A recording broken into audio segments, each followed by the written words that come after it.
السلام علیکم، امید کرتی ہوں آپ سب ٹھیک ٹھاک ہوں گے، خیریت سے ہوں گے۔ آج میں جس انسان کے لیے ویڈیو بنانے جا رہی ہوں، میرے پاس الفاظ نہیں ہیں کہ میں انہیں ڈسکرائب کر سکوں۔ یہ جو شخص آپ کو اس وقت اسکرین پر نظر آ رہا ہے، ان کا نام ہے عامر اور ان کا تعلق ہے لیبیا سے۔ تو ہوتا کچھ یوں ہے کہ عامر ایئرپورٹ پہنچتے ہیں جہاں سے ان کی فلائٹ مکہ جانی تھی اور اس کے بعد انہوں نے حج پرفارم کرنا تھا۔ معمول کی چیکنگ شروع ہوتی ہے، لیکن وہ چیکنگ کچھ زیادہ لمبی ہو جاتی ہے۔ ایئرپورٹ کے عملے کی مس مینجمنٹ کی وجہ سے عامر پلین تک نہیں جا پاتے اور پلین ٹیک آف کر جاتا ہے۔ یہاں پہ بہت واضح ہو جاتا ہے کہ اس بار عامر حج کا موقع کھو چکے ہیں، ان کی فلائٹ مس ہو چکی ہے، اور ان کی فیملی اور ان کے فرینڈس بھی ان کو دلاسا دیتے ہیں کہ تم اس دفعہ لکی نہیں تھے، تمہاری قسمت میں حج نہیں تھا، تو تم اب واپس آ جاؤ۔ لیکن عامر وہاں سے جانے کا نام نہیں لیتے اور وہ ڈیسائیڈ کرتے ہیں کہ وہ ایئرپورٹ پہ ہی بیٹھیں گے۔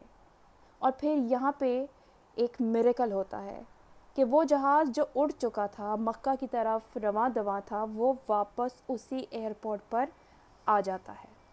اس میں کوئی ٹیکنیکل فالٹ آتا ہے جس کو دور کرنا بہت ضروری تھا، اور اس لیے وہ جہاز واپس ایئرپورٹ پہ آ جاتا ہے۔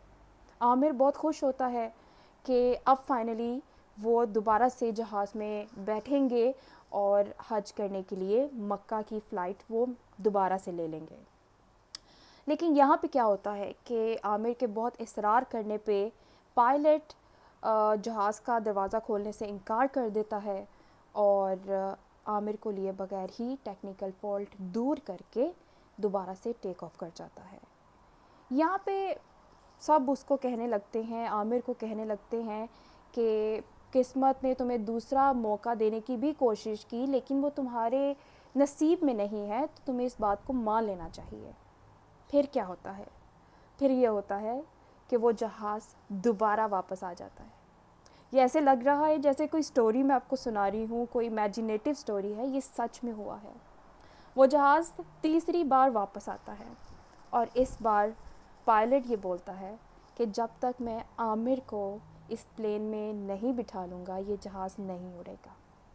اور پھر عامر کو تالیاں بجا کر جہاز کا عملہ، جہاز کے لوگ ویلکم کرتے ہیں، اور عامر اس جہاز میں سوار ہو کے مکہ پہنچتے ہیں، اور پھر اس فلائٹ میں کوئی مسئلہ بھی پیش نہیں آتا اور خیر خیریت سے وہ جہاز مدینہ یا مکہ لینڈ کرتا ہے۔ تو یہ سٹوری اتنی خوبصورت، جب میں نے پڑھی تو میں ایموشنل ہوئی کہ آپ کی دعائیں آپ کی تقدیر بدلتی ہیں، نصیب بدلتی ہیں۔ آپ کا ایمان مضبوط ہو تو اس دنیا میں ایسی کوئی چیز نہیں ہے جو ممکن نہیں ہے۔